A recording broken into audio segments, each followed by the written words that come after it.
अब ये जीवन है तो इसमें परेशानियां तो रहेंगी ही, समस्याएं भी आती रहेंगी। छोटी मोटी परेशानी समस्या तो आप खुद निपट ही लेते हैं।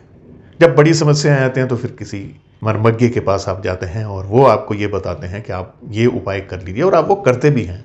कुछ समस्याएं आपकी दूर हो जाती है, लेकिन कुछ जस की तस बनी रहती हैं। चाहे वो आपके धन की समस्या हो, स्वास्थ्य की समस्या हो, परिवार की समस्या हो, विवाह की समस्या हो, कोई कार्य की समस्या हो, बहुत समस्याएं, क्या समस्याओं की गिनती तो कर ही नहीं सकते।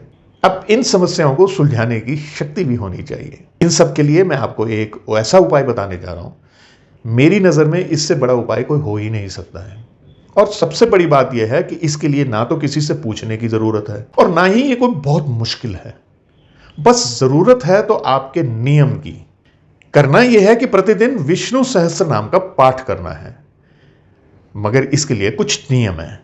एक तो आपको मन, वचन, कर्म और भोजन से पूर्णतः नैतिक और सात्विक होना होगा।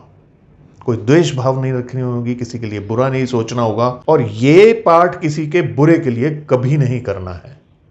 करना यह है कि स्नान के बाद में बस एक समय निर्धारित कर लीजिए, उसी समय करना है। आपने अपने घर के मंदिर के जाकर बैठ जाइए, जहां पर भी बना रखा है वहां बैठ जाइए, और आप इसका एक बारी पाठ कर लीजिए।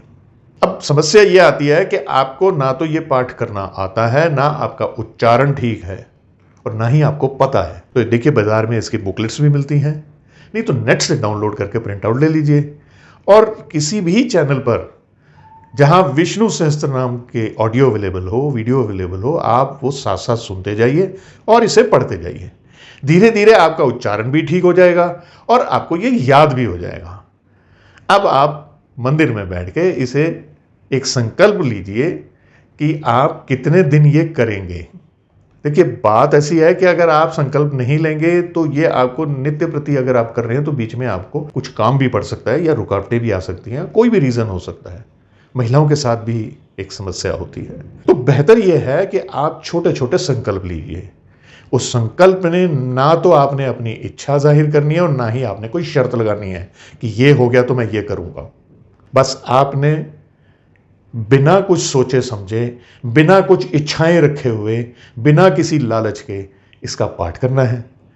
कुछ समय उपरांत आप महसूस करेंगे कि अब आपका मन शक्तिशाली हो गया है, आपके पास लक्ष्मी का वास होने लग गया है, आपकी समस्याएं जो हैं वो धीरे धीरे आप सुलझाने में सक्षम होते चले जा रहे हैं। ईश्वरीय कृपा आप पर आनी शुरू हो गई है। आशा करता हूं ये वीडियो आपको पसंद आई है तो इसे शेयर कर दीजिए जितना भी आप कर सकते हैं। मुझे कमेंट्स भी जरूर करते रहा कीजिए। मेरे इस चैनल को फॉलो एंड सब्सक्राइब भी कर दीजिए, और अब मुझे आज्ञा दीजिए। नमस्कार।